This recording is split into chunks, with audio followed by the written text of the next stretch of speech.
दृष्टि ज्ञान विज्ञानी, नई दृष्टि मोक्ष प्रदानी, नई राह क्रम मार्गी, नई राह हो दादाई। नमस्कार, आदाब, सत श्री अकाल, वणकम, जय श्री कृष्ण, जय स्वामीनारायण, जय सच्चिदानंद। दादा भगवान परिवार आप सभी का स्वागत करता है नई दृष्टि नई राह प्रोग्राम में। दोस्तों, क्या आपने कभी सोचा है कि जो हम सोचते हैं, इन विचारों का उद्भव स्थान क्या है? ये विचार कहां से आते हैं? क्या मन या फिर हमारा माइंड कह ले उसमें से? आप सोच में पड़ गए ना? क्या हम हमारे विचार या फिर हमारे मन पे काबू पा सकते हैं?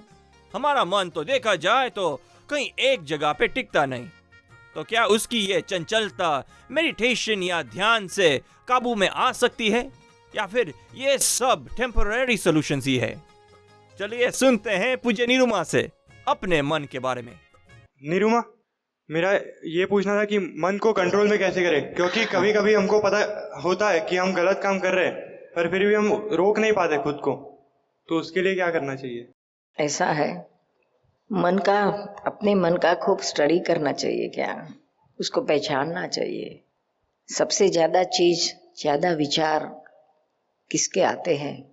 विचार पे से मन क्या है पता चलेगा, क्योंकि विचार मन में से ही फूटते हैं। तो जिसके ज्यादा विचार है उतना अपना मन का पावर उस चीज में ज्यादा हो जाएगा, समझ में आया ना? और कम रहा तो आप उसको आसानी से कंट्रोल कर सकोगे। तो ये आपको स्टडी करना पड़ेगा। रोज बैठ के थोड़ा सा आधा घंटा बैठ के अंदर इंट्रोस्पेक्शन करो कि ज्यादा विचार मुझे सबसे किस चीज के आते हैं। पढ़ाई के आते हैं, या विषय के आते हैं, या घूमने फिरने के आते हैं, या खाने पीने के आते हैं, या मान कहाँ से मिलेगा? वो लड़का बोला ना मुझे रिस्पेक्ट चाहिए, वो मान। जिसके ज्यादा विचार आते हैं उसकी ग्रंथि, मनोग्रंथि बड़ी होती है। तो अब पहले से अगर हमको पता चला कि हमारे में ये प्रॉब्लम है मन का, तो वहां फिर आप अलर्ट रह सकते हो, जागृत रह सकते हो, समझ में आया ना? उसका फिर चलन नहीं चलेगा। तो ये स्टडी करके उसको निकाल सकते हो आप। और ज्ञान लेने के बाद तो बहुत ही आसान हो जाता है। उसको सेपरेट रखने से ही ऑटोमेटिक वो हमारे कंट्रोल में, आत्मा के कंट्रोल में आता है। मन का कंट्रोल चले जाता है। जब तक आत्मा नहीं पहचाना तब तक मन का ही कंट्रोल रहता है, और आत्मा पहचानने के बाद आत्मा का कंट्रोल आ जाता है। धन्यवाद निरुमा। You welcome. आप सुन रहे हैं नई दृष्टि नई राह। दोस्तों, आज हम बात कर रहे हैं मन के बारे में। क्या हम मन पर काबू पा सकते हैं? हर दिन हर पल हमारे थॉट्स हमें परेशान कर देते हैं, एंड सम थॉट्स जीवन भर परेशान करते हैं और इमोशनल बना देते हैं। ऐसा क्यों? तो इमोशंस और थॉट्स में कोई आपसी संबंध है? ये अनगिनत थॉट्स को भुलाने का या मन को स्ट्रॉन्ग करने का कोई तरीका है? चलिए सुनते हैं पूज्य निरुमा से। पूज्य निरुमा, नमस्कार। नमस्कार। ये किसी आदमी की जैसे प्रकृति होती है कि वो ओब्लाइजिंग नेचर होता है या कोई क्रूअल नेचर होता है, उसमें कुछ मन का रोल होता है। जैसे किसी को हेल्प करने का मन होता है, उसमें मतलब आदमी की प्रकृति में मन का रोल होता है कुछ? मन अकेला नहीं है इसमें, मन है और बुद्धि भी है। बुद्धि इसमें कबूल करती है, सभी अहंकार भी साइन करता है। हर कोई इसमें एग्री होता है ना, तब ये कार्य होता है। मन का अकेला भी काम नहीं है। अच्छा, ऐसे कहते हैं कि दो मन है, सूक्ष्म मन और स्थूल मन, तो उनका स्थान कहाँ है अपने शरीर में? स्थूल मन अपने हृदय पंखड़ियों में है, हृदय कमल की पंखड़िया में है। और सूक्ष्म मन जो आज्ञा चक्र रहते हैं, दो भ्रमर के बीच में है आज्ञा चक्र, 2.5 इंच इनसाइड अंदर, वहां सूक्ष्म मन है। तो इन दोनों के फंक्शंस अलग अलग हैं? स्थूल मन वो डिस्चार्ज मन है, और सूक्ष्म मन चार्ज करता है, नेक्स्ट लाइफ के लिए नया चार्ज करता है, और ये डिस्चार्ज है। जैसे आपने ये कहा अभी कि मन जो है कई ग्रंथियों का बना हुआ है और लोग कहते हैं कि मन को कंट्रोल करना है, लेकिन कंट्रोल होता नहीं है। तो क्या एक एक ग्रंथि को अलग अलग करके मन को कंट्रोल किया जा सकता है यहाँ? नहीं, मन को कंट्रोल करना है नहीं, उसका मतलब क्या हुआ? कंट्रोल करने वाला कौन? अहंकार। अहंकार से कंट्रोल करने जाएंगे तो कुछ लिमिट में रहकर ही कंट्रोल होगा, फिर उस लिमिट के बाहर कंट्रोल नहीं हो सकता है। उसका कुछ भरोसा नहीं होगा या नहीं होगा, अहंकार के पर आधारित है। अहंकार स्ट्रांग रहा तो कंट्रोल होगा, अहंकार ढीला हो गया, अहंकार को कुछ सेटबैक हो गया, अहंकार भग्न हो गया तो कंट्रोल सब उड़ जाएगा। डिप्रेशन में आ गया तो भी उड़ जाएगा। यानी ये सच्चा रास्ता नहीं है कंट्रोल करना। ऐसे मन ऐसा कोई किसी चीज से कंट्रोल हो सके ऐसा नहीं है। जितना आप कंट्रोल करने जाओगे ना तो उतना ही दूसरी और वो डी कंट्रोल हो जाएगा। मन का कैसा है, अभी गवर्नमेंट ने अनाउंस किया कि कल से शक्कर है तो राशन में ही मिलेगी, कंट्रोल से मिलेगी। आज तक कुछ मन में विचार भी नहीं था कि हमें शक्कर घर में स्टॉक करने की जरूरत है। हाँ, शांति थी, है तो साल भर चले इतना स्टॉक तो है अपने पास, गेहूं का, चावल का, शक्कर का, सबका स्टॉक है अपने पास स्टोर हाउस में। तो फिर अभी कुछ जरूरत नहीं है, इसलिए कभी विचार भी नहीं आता था कि चलो आप ज्यादा अपन शक्कर भरे अपने घर में। लेकिन जैसा अनाउंसमेंट सुना कि वो कल से कंट्रोल आ जाएगा शक्कर का, मिलेगी नहीं, मिलेगी तो राशन में ही मिलेगी, सरकारी दुकान में ही मिलेगी। तो देखो वो राशन की दुकान पे शक्कर के लिए लाइन की लाइन लग जाएगी। खाए फिर भी उसको लगेगा अरे मिलती है तो भर लो, साल के बाद अगर और ये ऐसा चलते रहा तो मिलती है तो क्यों छोड़े, फिर नहीं मिलने वाली है, क्या भरोसा। मन ऐसा हो जाता है, जैसा कंट्रोल बताया गया तो उसको और बिगड़ता है। समझ में आया ना? जी हाँ। और दूसरा है कि आपने जैसे कहा अभी कि स्थूल मन वो है पिछले जन्म का उद्भव, तो सूक्ष्म मन का उद्भव कैसे होता है? सूक्ष्म मन तो अभी नया चार्ज होता है। मतलब ओपिनियन जो अभिप्राय देते हैं ना, opinion is father of mind and language is mother of mind. दोनों मिलकर नया मन होता है। अगर ओपिनियन आप बंद कर दो तो ऑटोमेटिक नया मन बनने का बंद हो जाएगा। लैंग्वेज तो रहेगी, वो कहाँ जाएगी अंदर की हर एक की राह, लेकिन ओपिनियन बंद हो जाएगा तो कोई चीज का ओपिनियन मत दो, कोई चीज का, कोई व्यक्ति को ओपिनियन मत दो, नहीं तो उतना मन आपका बंधा जाएगा, फिर आपको उसको टैकल करना ही पड़ेगा।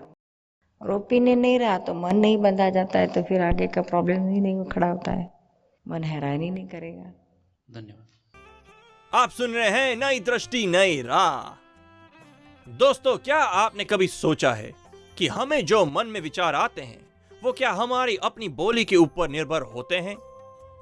उसी विचार को हम समझते कैसे हैं? क्या हम उसे पढ़ते हैं या फिर और ही कुछ मैकेनिज्म है? दोस्तों, क्या मन के विचार का या लैंग्वेज का कोई रिलेशन है या फिर बुद्धि और अहंकार के साथ कुछ लेना देना? क्या कर्मों का सिद्धांत यहाँ पे भी काम कर जाता है? आइए जानते हैं हमारे अगले सेगमेंट में मन के बारे में और कुछ बातें। कि मन बड़ा चंचल है और चंद ही सेकंडों में कहीं से कहीं भटक जाता है। ऐसे भटकते हुए मन को यदि स्थिर करना है आत्मा में तो क्या करना चाहिए? ऐसा है, आप जिसे कहते हैं कि मन भटकता है, दरअसल में मन भटकता नहीं है। मन इस शरीर को छोड़कर कहीं बाहर नहीं जा सकता है, उसका स्वभाव ही नहीं है जी। जो बाहर जाता है, भटकता है, वह है चित्त जी। दोनों बिल्कुल अलग चीजें हैं जी। हमारे अंतःकरण में है मन, बुद्धि, चित्त और अहंकार। जी। दोनों के फंक्शंस अलग अलग है। दोनों कार्य अलग अलग है। तो शुक्रिया। यह चित्त भटकता है, और इसको जो चंचल है स्वभाव, मन को कहते हैं ना चंचल है। चंचल यानी क्या? वो विचार आते हैं चले जाते हैं, आते हैं चले जाते ऐसा हैं। ही होता है कोई विचार स्थिर नहीं रह सकता है। जी। आप कितना भी करो उसको स्थिर करने के लिए, लेकिन वो स्थिर नहीं रह पाएगा। हाँ, आप अगर अपनी अपनी दृष्टि किसी और जगह पे एकत्रित करे, केंद्रित करे, कंसंट्रेशन करे, एकाग्र करे, जी। तो उतनी देर तक आप इन विचारों से अपना मुख मोड़ लेते हो, तो वो विचार पर थोड़ी टाइम तक पर्दा गिर जाता है, वो स्थगित होते हैं। जी। फिर जैसे आपकी दृष्टि इधर आ जाती है, तो वैसे वो तो उनका कार्य तो चलता ही रहता है। जी। वो तो चलते ही रहता है, लेकिन आपकी दृष्टि स्थगित है, इसलिए आपके लिए वह बंद हो गया है। जी। लेकिन दरअसल आप उसको बंद नहीं कर पाते हैं, इसलिए मन को कहते हैं ना बंदर जैसा है। तो बंदर को कभी कोई बांध सकता है? मदारी लोग बांधते, लेकिन हम लोग थोड़ी बांध सकते हैं। तो नाचते कूदते ही रहता है वो। नहीं, उसको आप कितना भी करो तब भी आप उसको कंट्रोल में नहीं ला सकते, उसको स्थिर नहीं कर सकते। कोई लोग करते हैं, योगी लोग, लेकिन वो भी टेम्पररी है, परमानेंट नहीं है। मन को तो ज्ञान से बांधा जा सकता है। उसको ज्ञानी लोग तो उसको बांध कर पकड़ के रखने की भी सोचते नहीं है, क्योंकि वो तो पेंडिंग रहेगा। तो उसको खत्म करने की बात है। मन को फिनिश करो, खाली करो, उसे छूटो। तो जितने विचार आते हैं वो मन में से आते हैं, तो विचारों को आप देखते जाओ, जानो, देखो क्या आते हैं, और उससे अलग रहो, उसमें एकाकार ना हो। तो मन आपके लिए वश ही है। आपको उसके लिए कुछ करना नहीं पड़ता है। सब मेहनत फिजूल जाती है, आप जितना भी कुछ करोगे, लेकिन जब सिर्फ उसको ऑब्जर्व करो, वॉच करो, तो मन आपको खुद ब खुद खत्म होते जाता है। जी, शुक्रिया। You're welcome। आप सुन रहे हैं नई दृष्टि नई राह। आज हम बात कर रहे हैं मन के बारे में। क्या कभी आपने सोचा है ये मन में विचार कहां से आते हैं? क्या विचार आनी मैकेनिकल है, या फिर पूर्व जन्म का कुछ कनेक्शन है? क्या ये मन विचार तक ही सीमित है, या फिर इंटरेस्ट के ऊपर निर्भर करता है? क्या हम अपने मन को जैसा चाहे ऐसा मोड़ सकते हैं? अगर हाँ, तो मन को वश कैसे करें, उसको स्ट्रॉन्ग कैसे बनाएं? चलिए जानते हैं पूज्य निरुमा से उसका भेद। निरुमा, जय सच्चिदानंद। मन में जो भी भाव आते, अच्छे या बुरे, वो डिस्चार्ज रूप में आते या चार्ज रूप में आते? मन में से निकलते हैं, वो विचार है। विचार डिस्चार्ज है हमेशा, और भाव अलग चीज है और विचार अलग चीज है। उसमें कर्म कहाँ बांधे जाते हैं? आप उसमें तन्मयाकार हो जाते हैं ना, एक अलग। आप ज्ञान लेने के बाद तो आप नहीं चार्ज हो, आपका चार्ज नहीं होता है। अज्ञान दशा में ही चार्ज होता है। ज्ञान दशा में तो आगे पीछे कहीं ना कहीं, कभी ना कभी तो आप जागृत हो जाते हैं और सेपरेट हो जाते हैं और प्रतिक्रमण करके धो जाते हैं। तो इसकी फिक्र मत करो डिस्चार्ज की। हाँ, प्रतिक्रमण करो, अलग से रहो। प्रतिक्रमण करते समय दिन भर की गलतियां याद नहीं रहती शाम तक, इसीलिए शूट ऑन साइट करो, तुरंत ही कर दो, ऑन द स्पॉट कर दो। आप सुन रहे हैं नई दृष्टि नई राह, जो सुलझ जाता है जिंदगी के हर सवाल को। दोस्तों, आज हमने जाना हमारे मन के बारे में, हमारे अनगिनत थॉट्स जो पिछले जन्म के फल स्वरूप होते हैं, उनको हम ज्ञान से जान सकते हैं और जीवन में परम सुख का अनुभव कर सकते हैं। ऐसे ही ज्ञान रिलेटेड बातें हम हर रोज लाते हैं हमारे अपने कार्यक्रम में, जिसका नाम है नई दृष्टि नई राह। और अधिक जानकारी के लिए हमें कॉल करें 1877-505 दादा एक्सटेंशन 23 और लॉग इन करें hindi.dadabhagwan.org या फिर ईमेल करें dadaonradio@us.dadabhagwan.org या फिर दादा भगवान फाउंडेशन यूट्यूब चैनल को सब्सक्राइब करें। आज के लिए हमें दे इजाजत, कल फिर मुलाकात होगी। तब तक के लिए स्टे इन द प्रेजेंट। जय सच्चिदानंद। प्रत्यक्ष है ये ज्ञान।